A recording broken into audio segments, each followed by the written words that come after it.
क्या आपने किसी ऐसे गिद्ध, गरुड़ या फिर वल्चर को देखा है जो ऊंचाई से उड़ते हुए किसी बकरे को उठा लेता है और दूर कहीं अपने एक पर्टिकुलर स्थान पर जाकर उसका मांस ही खाता है, हड्डियों को यानी कि कंकाल को बिल्कुल साबुत छोड़ देता है। यकीनन आपने ऐसा रियल लाइफ में भी देखा होगा, और अगर रियल लाइफ में नहीं देखा है तो फिर आपने डिस्कवरी में या फिर नेशनल जियोग्राफिक में तो जरूर देखा होगा।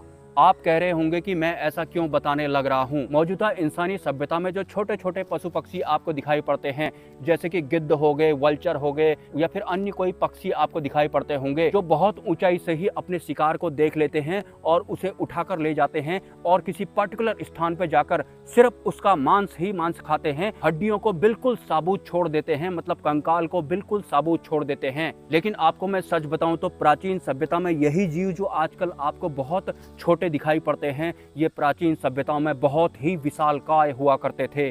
और तो और ये हमारे इस पृथ्वी लोक के साथ साथ अन्य ग्रहों पर भी जाया करते थे और मायावी शक्तियां भी इनके पास हुआ करती थी। जब भी कोई गिद्ध या फिर वल्चर किसी जानवर को अगर उठाता है तो वो उसे एक बहुत दूर, उसका एक पर्टिकुलर स्थान होता है, वहां जाकर सिर्फ उसका मांस ही मांस नोच के खाता है और हड्डियों को यानी कंकाल को बिल्कुल साबुत छोड़ देता है। प्राचीन समय में यही पक्षी बहुत ही ज्यादा विशालकाय हुआ करते थे।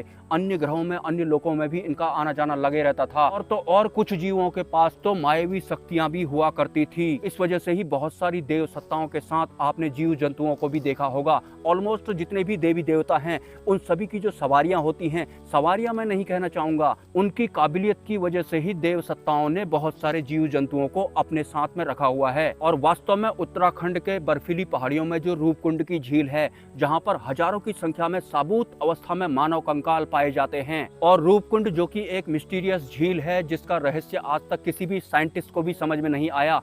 कुछ लोग कहने लगे कि ये सेनाओं की एक टोली होगी, और कुछ लोग कहने लगे कि ये यहाँ घूमने आए होंगे और उसके बाद बर्फीली हवाएं चली होंगी, उस वजह से ये सब के सब लोग एक साथ मर गए होंगे। लेकिन बाद में पता लगा कि ये सभी जो मानव कंकाल हैं, 50% इसमें 1100 साल पुराने हैं और बाकी के 50% जो मानव कंकाल उस झील के अंदर और उस झील के चारों तरफ पाए जाते हैं वो 2200 या फिर उससे भी पुराने हैं। कुछ लोग कहने लगे कि ये यूनान के लोगों के मानव कंकाल हैं, क्योंकि उन मानव कंकालों की लंबाई बहुत ज़्यादा है। और जो लोग कह रहे थे कि ये किसी राजा की सेनाएं होंगी और यहाँ पर अचानक से प्रलय आ गया होगा तो ये सब के सब मारे गए होंगे। अगर वो राजाओं की सेनाएं होती तो वास्तव में जितने भी कंकाल उस झील में आज तक पाए गए हैं, किसी के पास भी कोई भी हथियार बरामद हुआ ही नहीं है। तो सीधी सी बात है, वो कोई सेनाएं भी नहीं थी। और जो लोग उन कंकालों को पर्यटक बोल रहे थे, वो इतना दुर्गम स्थान है, वहां जाने में इतनी ज्यादा मुश्किलें होती हैं कि कोई भी वहां घूमने जाने की कोशिश नहीं करेगा, क्योंकि एक तो वो बर्फीली पहाड़ है, वहां पर रास्ता ही नहीं है। और प्राचीन सभ्यताओं में तो हवाई जहाज नहीं हुआ करते थे, लेकिन अन्य तरह के यंत्र या फिर अन्य तरह की शक्तियां प्राचीन सभ्यताओं में जो भी जीव सर्वाइव किया करते थे उनके पास हुआ जरूर करती थी।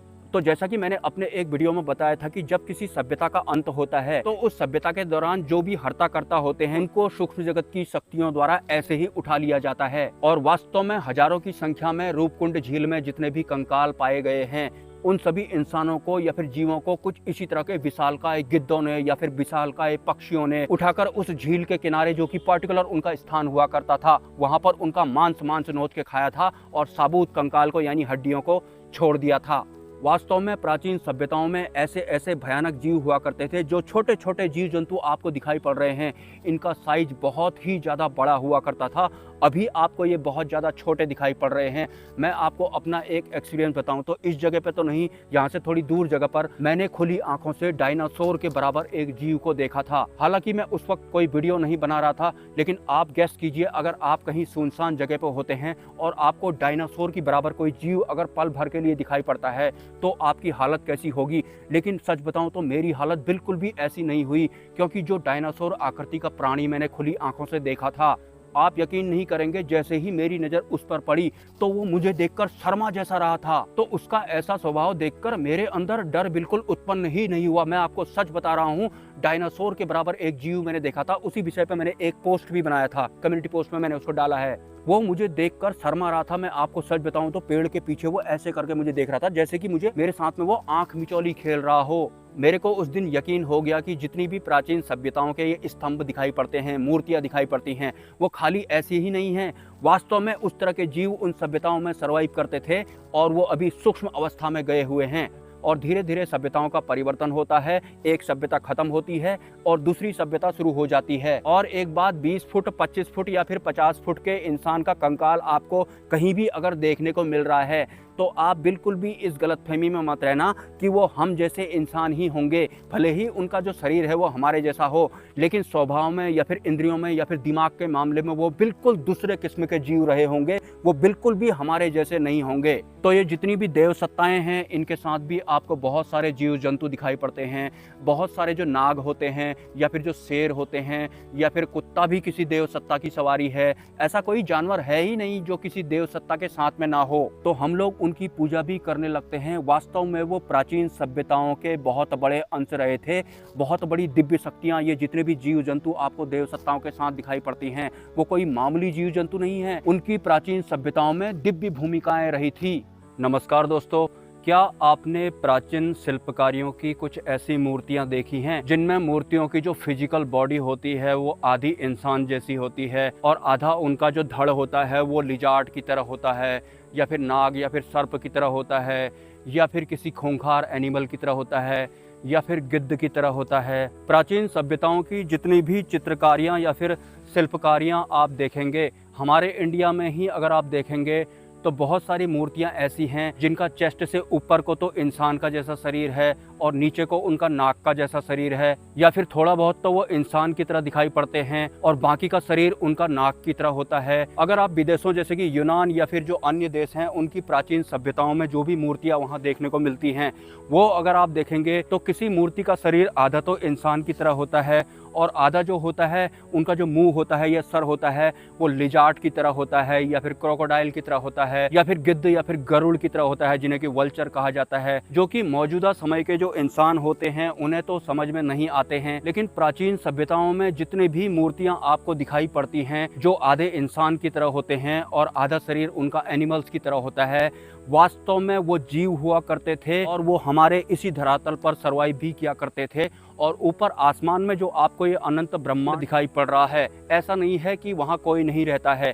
जो प्राचीन सभ्यताएं हुआ करती थी उनमें जो जीव हुआ करते थे वो बहुत ही ज़्यादा विरले हुआ करते थे। जैसा कि आपको देखने को भी मिलता होगा कि आधा शरीर तो उनका इंसान की तरह होता है, आधा शरीर उनका किसी अन्य एनिमल की तरह होता है। तो वास्तव में वो प्राचीन सभ्यताओं की सिर्फ मूर्तियां ही नहीं हैं, उस तरह के जीव जीवित अवस्था में हमारे इस धरातल पर निवास करा करते थे या फिर सरवाइव किया करते थे। और ऊपर आसमान में जो आपको बहुत सारे तारे या ग्रह दिखाई पड़ते हैं, कुछ जीव तो उन ग्रहों में भी रहते थे और उनका हमारे इस पृथ्वी लोक में आना जाना भी लगा रहता था और ये बहुत लंबे समय तक चलता रहा था। और ऐसा तो बिल्कुल भी नहीं था कि आधा वो किसी जानवर की तरह दिखाई पड़ रहे हैं और आधा वो इंसान की तरह दिखाई पड़ रहे हैं। तो जिस तरह के पशु पक्षी आजकल हमें दिखाई पड़ते हैं वो उसी तरह के थे।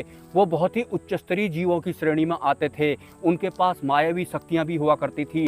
हालांकि जिनके पास मायावी शक्तियां नहीं होती थी उस तरह के जीव भी कई सारी सभ्यताओं में सर्वाइव किया करते थे, लेकिन वास्तव में इस तरह के जीव हमारे इसी धरातल पर मौजूद रहते थे। इसके बाद सभ्यताओं का जब परिवर्तन होता है तो बहुत सारी जो जीव होते हैं उनकी सत्ताएं ही खत्म हो जाती हैं। अगर उनके ऊपर कोई देव सत्ताएं होती हैं तो वो भी जो नई सभ्यता आती है उन देव सत्ताओं के साथ मिलकर कन्वर्ट हो जाती हैं। और आपको हमारी ही इस पृथ्वी का या फिर इस धरातल के छोटे छोटे कीड़े मकोड़ों का अगर मैं एग्जाम्पल दूं तो जो छोटे छोटे कीड़े मकोड़े आपको ज़मीन पर दिखाई पड़ते हैं, यही छोटे छोटे कीड़े आपको समंदर में 40-40 किलो के 150-150 किलो के दिखाई पड़ते हैं। मतलब हमारे धरातल पर जो छोटे छोटे कीड़े मकोड़े आपको दिखाई पड़ते हैं, अगर ये आपको समंदर में दिखाई पड़ेंगे तो इनका आकार पूरा 150-250 गुना बढ़ जाता है, 1000 गुना भी ज़्यादा बढ़ जाता है। और यही छोटे छोटे कीट पतंग जिनको हम नज़रअंदाज कर देते हैं, ये समंदर में 7 किलोमीटर के बाद जहाँ पर इंसान की या फिर इंसानी मशीनों की औकात खत्म हो जाती है वहाँ देखने को मिलते हैं। और ये पूरे नील व्हेल या फिर कोई अन्य जो बहुत ही विशालकाय जीव होते हैं,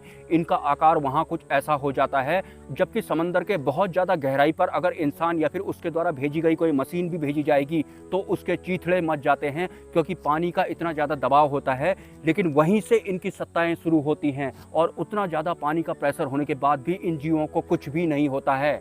एनीवेज, अंधेरा हो रहा है, मुझे यहाँ से जल्दी निकलना पड़ेगा। अगर आपके कोई सवाल हैं तो आप मुझे कमेंट कर सकते हैं, और अगर आप इस चैनल को सपोर्ट करना चाहते हैं तो इसी वीडियो के कमेंट सेक्शन में आपको एक UPI ID या फिर कम्युनिटी पोस्ट में एक QR कोड आपको देखने को मिलेगा। स्वेच्छा से आप सपोर्ट कर सकते हैं, कोई ज़बरदस्ती नहीं है। मिलते हैं नेक्स्ट वीडियो में। ब्रह्मा विष्णु महेश, जय मां पराशक्ति।